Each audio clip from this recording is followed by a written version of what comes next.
We do not teach children to be communicative. We need to teach children to love the process of learning.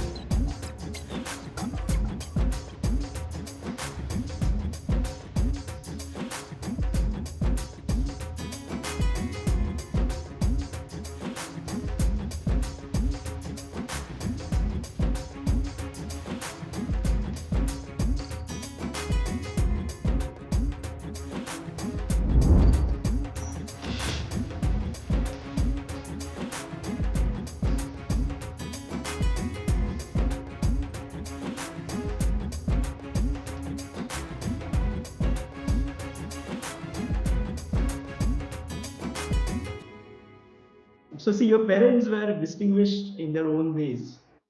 How did they influence you? They taught me how to dream. They taught me how to dream to make a better world.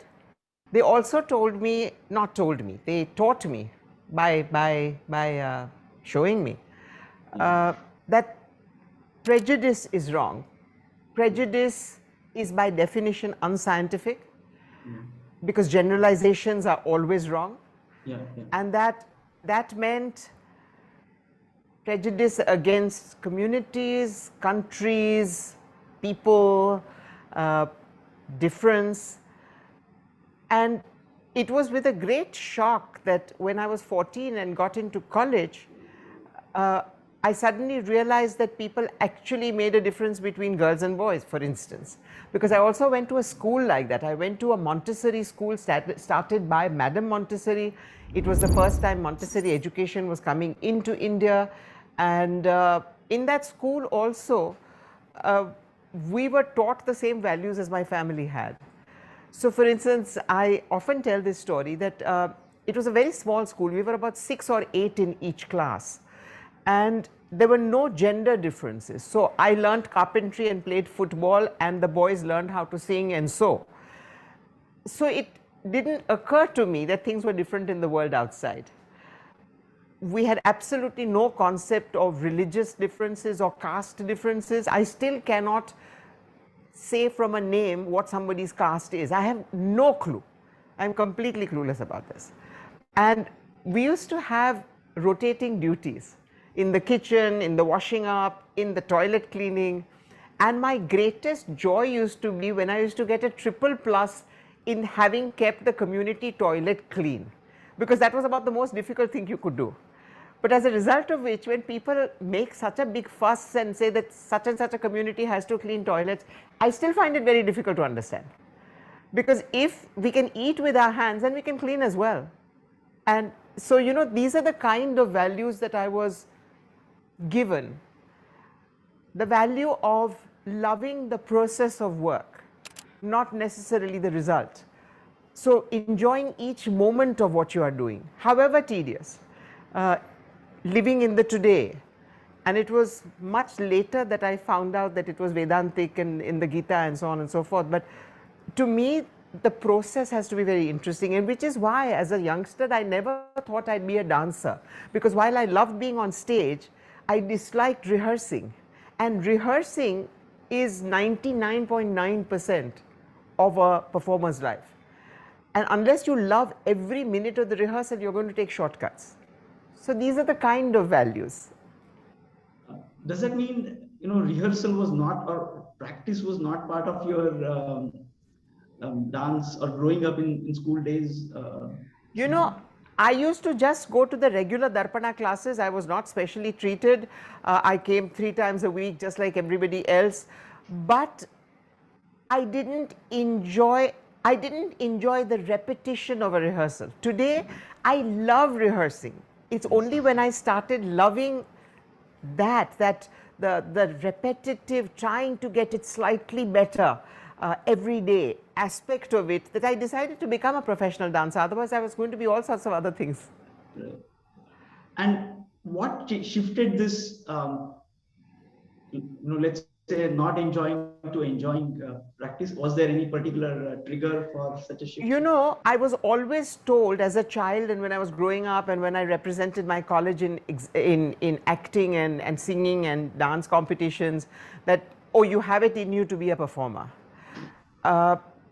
But I have seen the way Amma worked. You know, whether she was sick, whether she had a foot which was infected, she would work. If there was a performance, she would work. And it was not till I was 23 that I was going through a difficult phase personally. I had just broken off an engagement. And I woke up with this eureka moment saying, what am I doing? All I want to do is dance. And from that eureka moment, every minute was a pleasure. Just to go back to your parents, you said they actually showed the taught by showing about prejudices. Right? Can you give an example as to how does one teach by showing that, let's say, So for prejudices? instance, nobody was treated differently. We always saw, for instance, my mother learnt Gujarati after she was married, after we were born, because she is half Tamil, half Malayali, and spoke English and French, and English was the only language they spoke in common. But she insisted on saying tame, which is aap, to everybody, from the youngest child to all the people who worked in the household. She called me tame. She called my brother and me tame.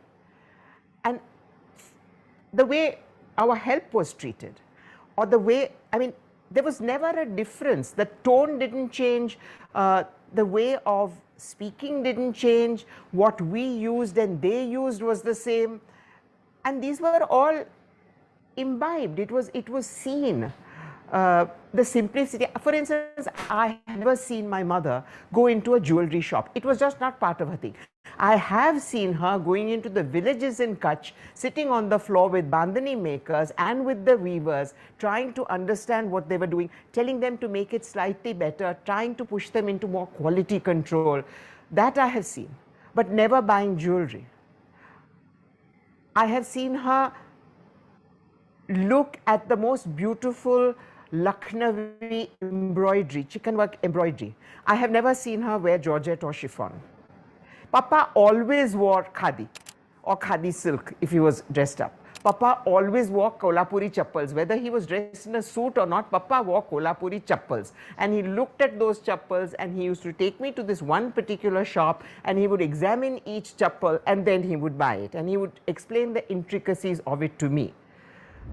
These were all part of, Papa knew the name of every gardener in every institution of his and every child, what they were studying, whether they were doing well or not, whether a mother was sick or not. And on our drive, Papa would always drive, and if I was in the car with him, he would stop at 50 places inquiring how people were. These were values that we imbibed. Great examples and really, excellent way of teaching, I guess. Any school teachers you remember any impressions that they created, particularly in your school days? I would have studied science. In my SSC, I did higher physics and mathematics and higher chemistry. And then I got into college and was told that I would have to dissect frogs. And I said, I can't do that. Today it's easy because they do it virtually. But there was no way I was going to dissect frogs. So I then wanted to do psychology. My college, Xavier's, did not have a psychology major. So I ended up doing the most boring subject in the world, which is economics. Okay. Complete faltu subject as far as I'm concerned. Okay. But you also did MBA later on, right? So I did an MBA, then I did a Ph.D.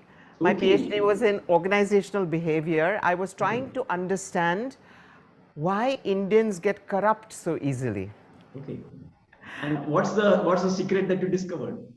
It's interesting. I was trying to understand whether family background, schooling, economic background, demographics, any of these played in. You know what I found? I found that at the age of 11, all the 900 children that I interviewed thought that if I double the amount of hard work that I do in my school, then I will get twice as many grades. So if I'm getting a second class just now, if I double my work, I will get a first class. By the age of 15, which is when most of them were doing their SSC, 50% had already become cynical, because they felt that this is not how the world worked. By the time they graduated from college, only 10% still believed in hard work and that the process was important, not the fruit. It would be lovely if you got the fruit, but it didn't matter. And these were 10% who had only one thing in common. They came from Hindu backgrounds, Muslim backgrounds, Hindi medium schools, Gujarati medium schools, English medium schools, business backgrounds, laborers' children, across. One thing, which is that they had had one adult when they were very young who said to them, the world is not fair. You will not get what you think you will get, but enjoy the process. The learning is important. If you get a first class, you might get a better college, but don't focus on that and don't get disappointed. And these were the 10% who at the age of 19 still wanted the process and not only the fruit. And I think that 10% must have gone down to 0.10% today, the way the world has gone in the last 40 years. So in that sense, you're saying communicating that process is more important than outcome is perhaps one of the most important aspects of education. And I say this to all the teachers, that make them understand that learning is front. We only teach them to pass exams. We do not teach them, and that is why lifelong learning is so difficult in our people. You will have doctors who never keep up with medicine. You will have engineers who never keep up with what is happening in the world of metallurgy or surfaces or anything. Because learning was to get somewhere. Now I've got somewhere, why should I learn? You know, I'm astounded that I can still go into households which don't have a single book lying around, and I say, don't you read? And they said, Hamara padhai to hamara khatam ho gaya. And this is an attitude. We need to teach children to love the process of learning. I am still learning. Every year, I decide at the beginning of the year which 3 new things I'm going to learn just now. I have wanted to learn the mridangam since I was 5 years old, and Amma used to tell me, don't learn the mridangam, it will make your fingers very fat or very heavy, and then if you choose to be a dancer, that's not a good idea. So I'm learning mridangam now. I started 3 months ago, and I'm learning it. I'm thoroughly enjoying it. It's such fun. I'm learning a language, I'm learning how to draw, I'm learning watercolors. That is what enriches one. That is what is such fun. And we Indians have a tendency of putting a status on everything. How can you learn from somebody who's 30 years younger than you? Why not? Why not? I learn from the junior most people in Darpana. There's always something that everybody has that is better than what your knowledge of that is. Right. And I think for me, the capacity, the excitement of being able to learn something new at any age is really what keeps the energies flowing. So let's take this one step further. These children, we are telling them, let's say, learning is more important than outcome, and they go home and parents perhaps and their friends. So we are surrounded by people who will talk about outcomes. Is there a way of going back to the same principle, teaching by showing? What would we show to these? They come back now, they say, everybody telling us that the outcome is more important. Do you have some tips for the parents or for teachers? I think with a country where so many of our young people are first generation learners, to expect the parents to be different is perhaps stretching it too much. But we are turning out young adults who are even more prone to rote learning than they were in my generation, for instance. We were also pressured. We were also told that you won't get into a decent college unless you get a good. But that was not the only thing. Today, it has become the only thing. And that is the tragedy. And I think if we can't convince parents, then we can talk about these things to children. Sure. And perhaps they or their third generation will look at it differently. You can show role models. You can excite them in the process of learning. If the process of learning is boring, then okay, I mean that is the teacher's challenge, really. How do you make everything? I work with a school in Ahmedabad. It was the first IB school. I was part of its founding. It's called the Mahatma Gandhi International School. And they used to call me in regularly to work with the maths teacher in teaching Tal. Because in Tal we have, so takitta, that's a 3. Takadimi, that's a 4. Takitta, takadimi, that's a 7. Takadimi, takitta, that's a 7. taka dhimi, taka takita, that's a 9, and so on. So they would have them measure out the sizes of the rooms of the school in takitas and takadimis and draw the takita takadimis on graph paper. In the same school, because history can be so boring, they teach the children history. They take a long piece of cloth and they tie one child to the middle, and that is when BC turns into AD. And after that, each century is one more person. And then they say, okay, I'm going to call between 18th century and 19th century. Name me 5 things that were important that happened there. And they take their history lessons and they turn them into plays or songs. So there are kids who are musicians who sing the history. There are kids who actually act it out. And this is an amazing way of teaching it. I mean, I still remember hating history because it was all numbers. And it doesn't have to be. You also say that folk dancing is an important life skill for building confidence. Can you elaborate a little bit? What makes you say so? You know, we are a nation that teaches us to be ashamed of our body, especially girls, but men as well. And we see all these 6-pack abs and we think we need to be like that. And if we're not like that, then we completely go the other way. And yet the body is the most amazing, amazing creation. There's nothing like the body that human beings have ever created. And the body is the only thing that we live in. It is our physical manifestation. The way I come across to you, the way I feel about my body is the way that I'm going to feel about myself. Dancing brings out the physicality because it's free.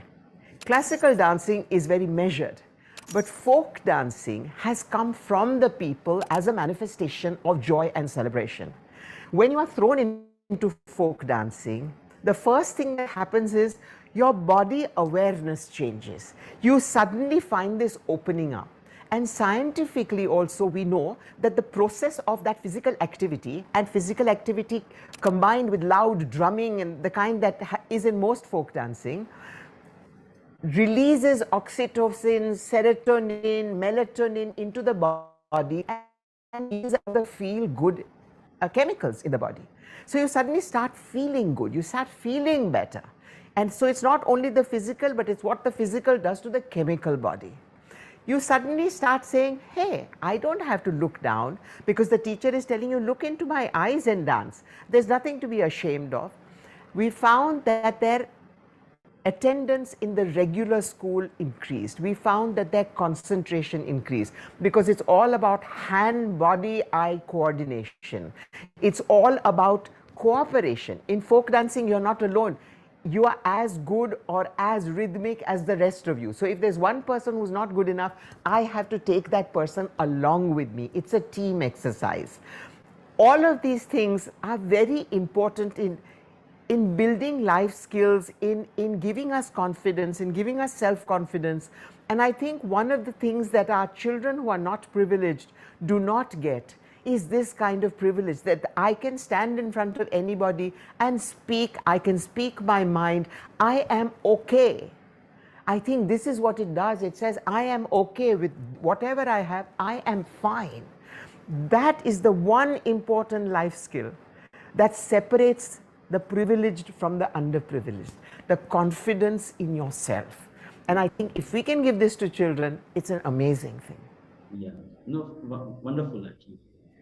And let's say the parents or teachers who are listening here, some of them may also, it's not their professional wish, but maybe as a hobby, they would have wished to pursue dance.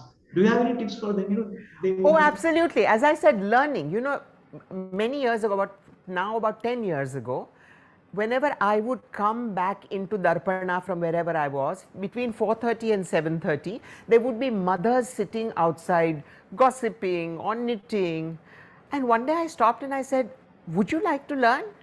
Oh, Ben, at this age, how can we? I said, I'm not asking you to become professional dancers. I'm saying, would you like to learn? And they said, can we? At this age? I said, sure.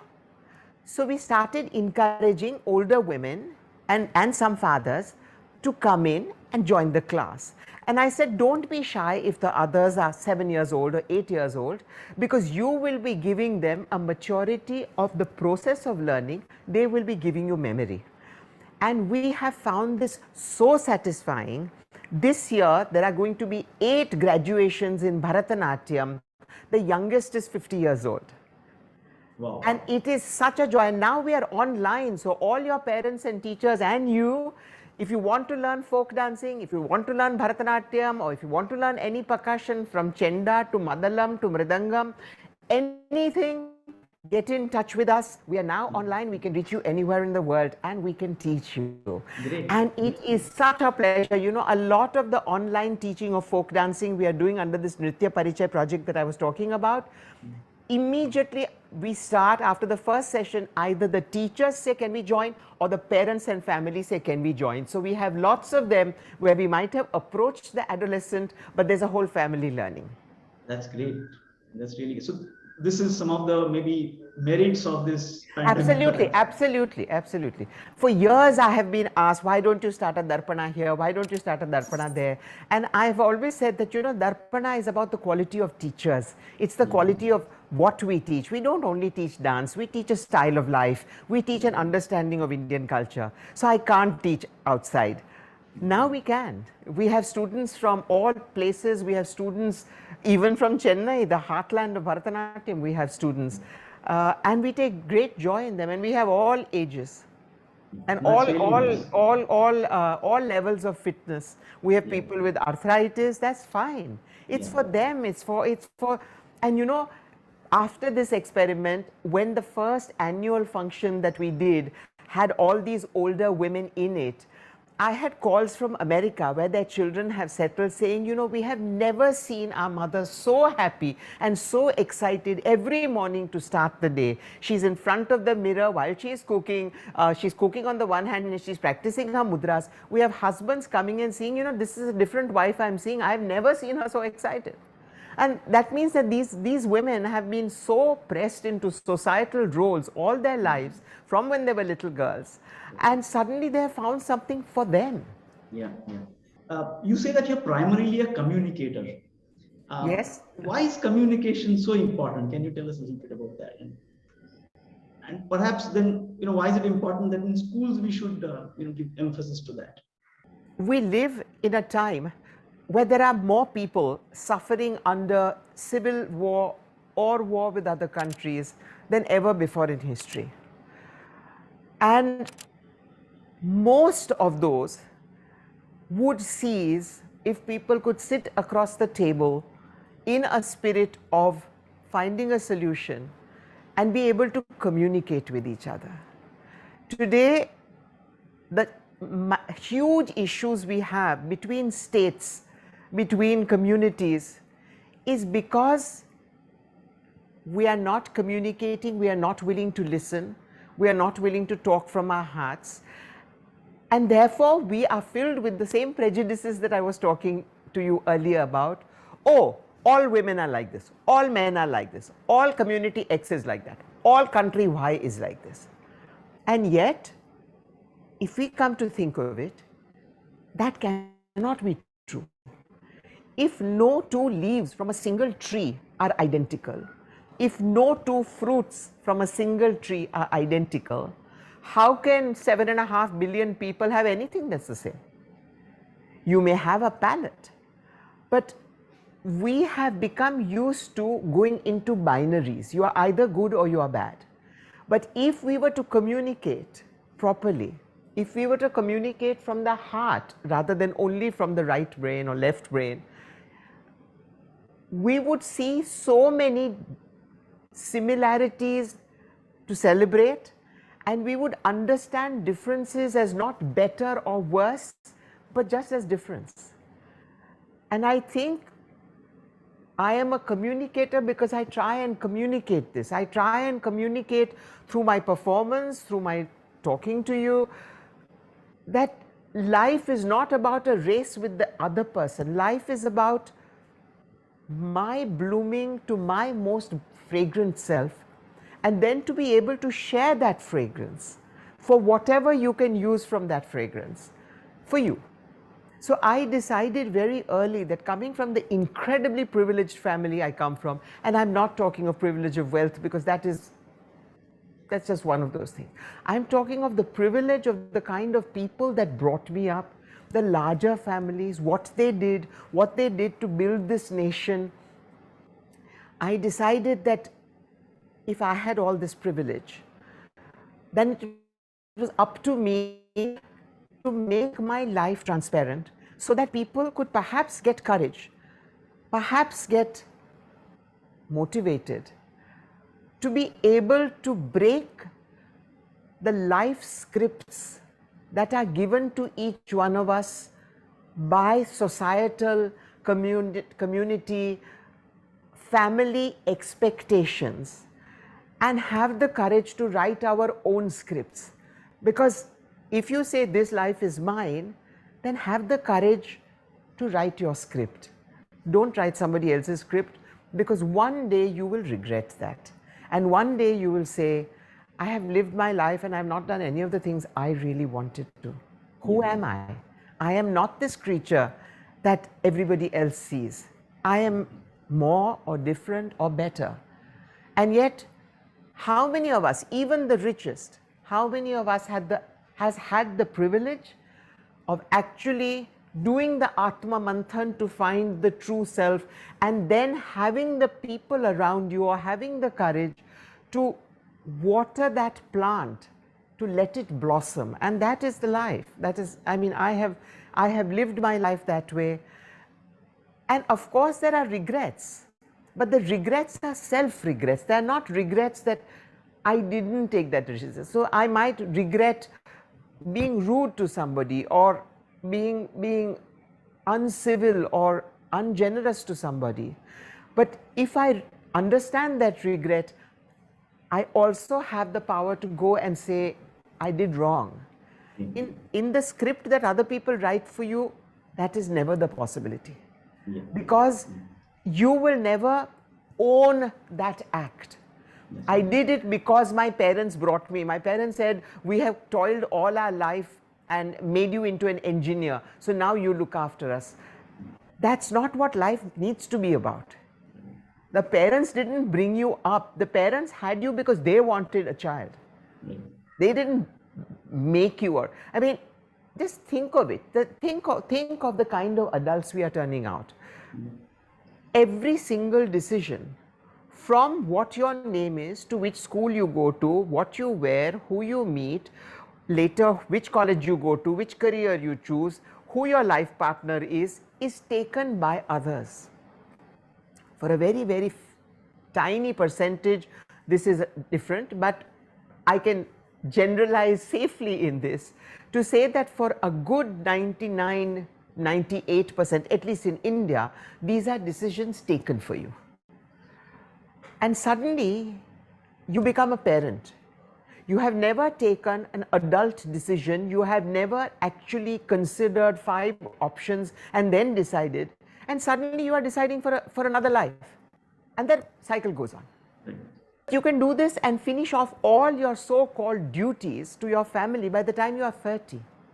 Then have the courage to re-look at your life and say, okay, I have enough money to pay for my children's education. I have made enough to see that my parents will be comfortable, etc., etc., etc.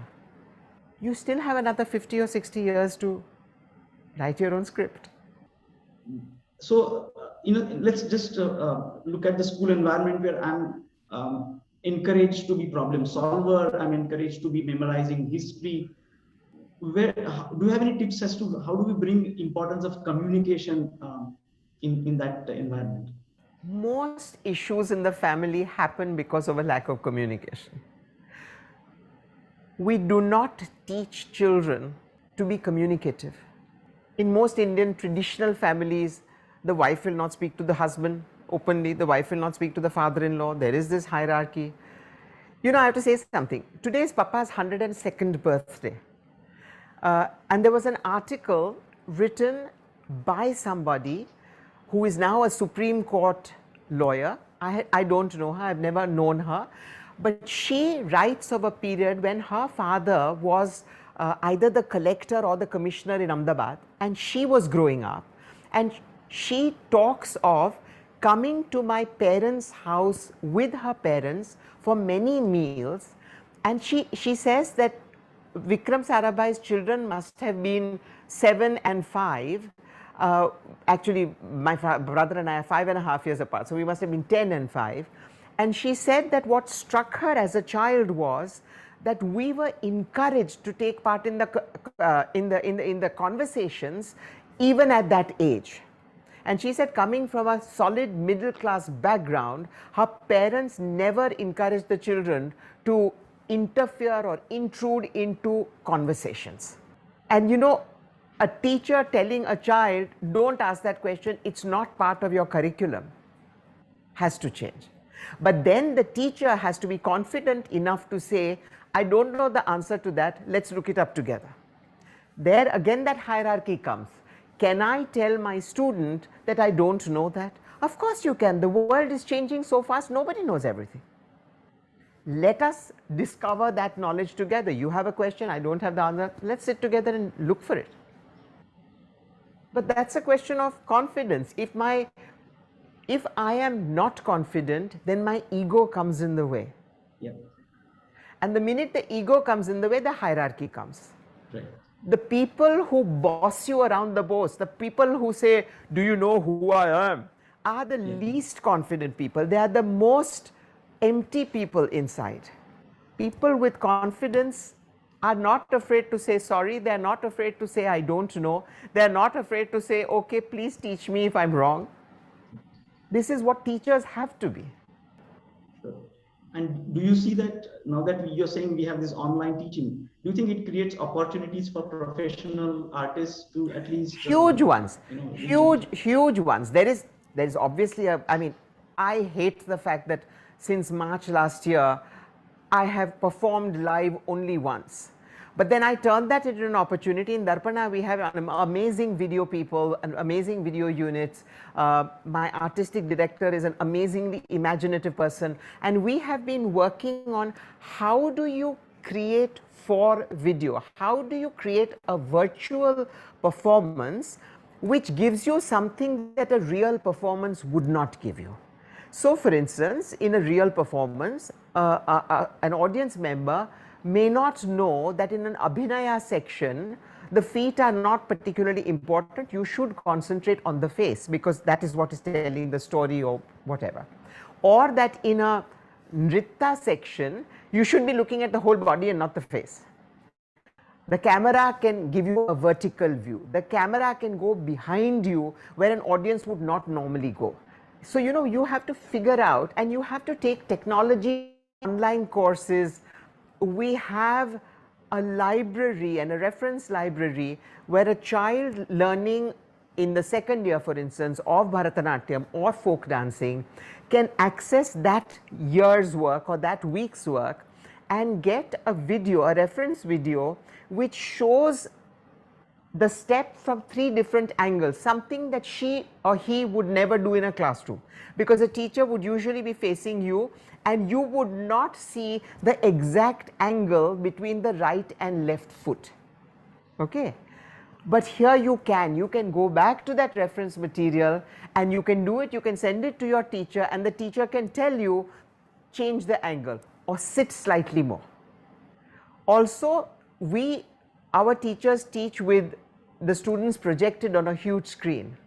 In a classroom, they are in rows. So a poor student can hide.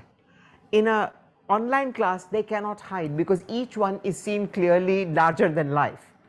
So there are these advantages and you have to learn how to make an advantage out of a disadvantage. I think that's what it's about.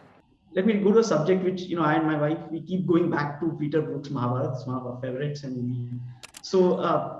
How was it for you to work with people with different nationalities, different cultures, different color in such a, different nationalities was not an issue because ours was a very cosmopolitan home. Yeah. And I had met people, scientists and artists and Nobel laureates from across the world, dining at our home, staying with us. and we traveled extensively. So that was not an issue. What was interesting for me was, and difficult for me was, I didn't speak French. I had to learn it for the Mahabharata. And it was an 11-hour production. I had 5 husbands with whom to argue for 11 hours a day, so I had to learn the language very quickly. I was the only Indian. I was the only dancer. Everybody else was a famous theatre person from their own country. I was the only one who had film experience and dance experience and theatre experience, but amateur theatre in college and so on, never professional theatre.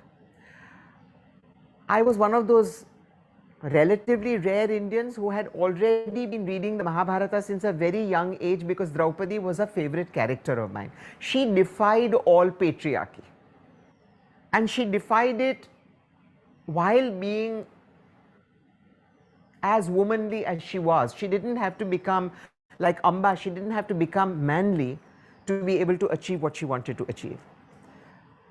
So on the one hand, I would have arguments with Peter about how he was treating the women characters, not only Draupadi. So he would say to me, for instance, Mallika, you sound like a shrew. You can't talk at that kind of a pitch. And I would say, Peter, there are no shrews in India, there are Shaktis. And you have to get to understand this. So on a conceptual level, the writer Jean-Claude Carrière was extremely open. And we used to have long discussions about the women characters. As the rehearsals progressed, I found for the first time that Asia and Africa shares a cultural heritage which is extremely deep-rooted. So for instance, the concept of what respect is and what you respect. Respecting nature. I'll give you a simple example. While we were rehearsing, and it was a long period of rehearsing, 8 months, Peter, to try and give people a swad of India, would invite any artist that was passing through Paris to come and play or perform for just the cast in the theatre, which was Peter's, the Bouffe du Nord. And the Dagar brothers had come to sing. And we were all sitting on the floor. And the German and the Scandinavian and the American actors were sitting on the floor with their feet pointed out like this to the musicians. And I said to the cast in French, I said, that is considered very disrespectful. So please keep your feet either in a cross-legged position or turned the other way, or turn yourself so the feet are pointing somewhere else. The Africans and the Asians immediately nodded understanding. But my German actor started arguing with me. And I found this repeatedly. So for instance, I would say to them that if there is a tanpura on the floor, do not cross over it, because we consider it Saraswati, and Saraswati is a goddess. And just as I would not go into a church wearing something that was disrespectful to the people who followed that religion, this for us is Saraswati. Or don't kick an instrument with your foot. You might do it with that. And I found this difference in cultural context, which I found very interesting. And this diversity, can create such a powerful impact, that comes out in the play. How do we, again, just to come to school level, how do we bring the importance of diversity in a classroom to communicate that it's so important actually? You know, that is another thing that Nritya Parichaya, our folk performance, is doing, is because with the folk dancing, we are teaching you about a culture that you probably know nothing about.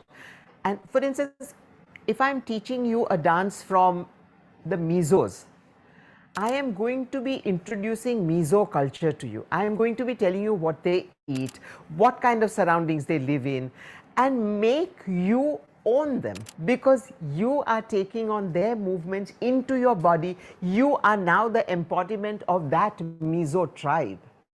You are wearing their clothes. You are putting a feather into your hair just like they do.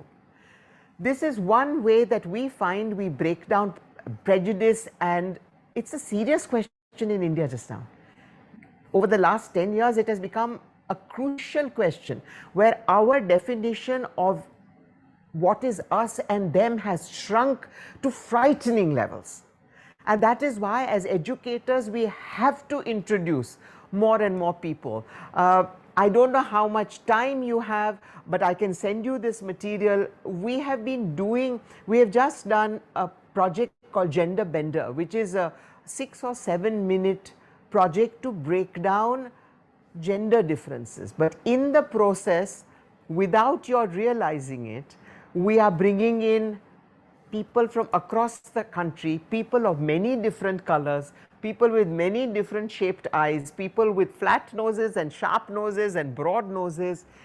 And this kind of visual, subliminal learning is what is the beginning of the breaking down of prejudice and the encouraging of diversity. And you know, one very tragic thing that I came out of the Mahabharata realizing, you know, Indians across the world watched the Mahabharata. The only question that I was asked is, why are you having blacks play Indian roles? Nobody said to me, why do you have a blonde playing Arjuna? That's true. If you had both those issues, then at least I can give you credence. But the only question was about blacks, about nothing else.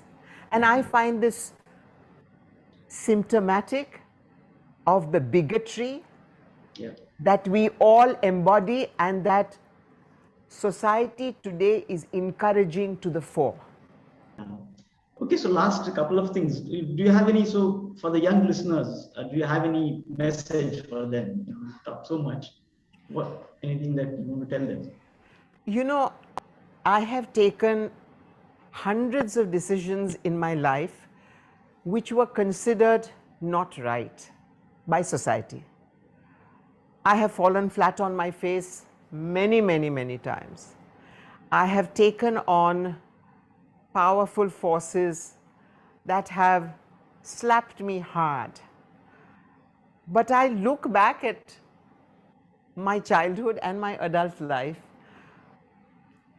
and I have to tell you that however difficult it might seem to follow your own dream at a particular time, however discouraging, however many times you fail, if it's your dream, find the courage and find the way of getting there. And then when you get there, you might have another dream, or you might think this dream was not worth having. That's also okay. Have another dream, follow another path, but let it be your script, let it be your dream. I'm not saying neglect society, I'm not saying neglect your family, but both are possible. And I think today we have been in four walls for so long that I think a lot of us have had the time and have been forced to face what is really important in our lives and what is just trivial. And I think we are in a golden moment to throw away that is trivial and to pursue that is really meaningful to us and for others. Because there's nothing that gives one as much pleasure as being able to bring a beautiful fragrance in somebody else's life. Let me tell you that for somebody who has had dozens of awards, it's not even an iota compared to be able to be told, you know, I listened to you 20 years ago and I took all my decisions and I just wanted to say thank you. There's nothing that gives you more pleasure. There's nothing that gives you more pleasure than seeing a child that you helped study come back and say, this is what I am, thank you. It's called paying it forward. Somebody has helped you, pay it forward. That's the reward of life. Not achievements, not fame, not money, certainly not money. Yeah, thank you. And how about any message for Agastya? You're doing amazing work. You can always do better. We have the future of the children. Let us make them into global citizens and humane beings, humane to others, humane to the earth. Then we will have a better world. Great, Mallika. It was really a pleasure talking to you. Thank you. Experience that you shared. Thank you. Thank you so much.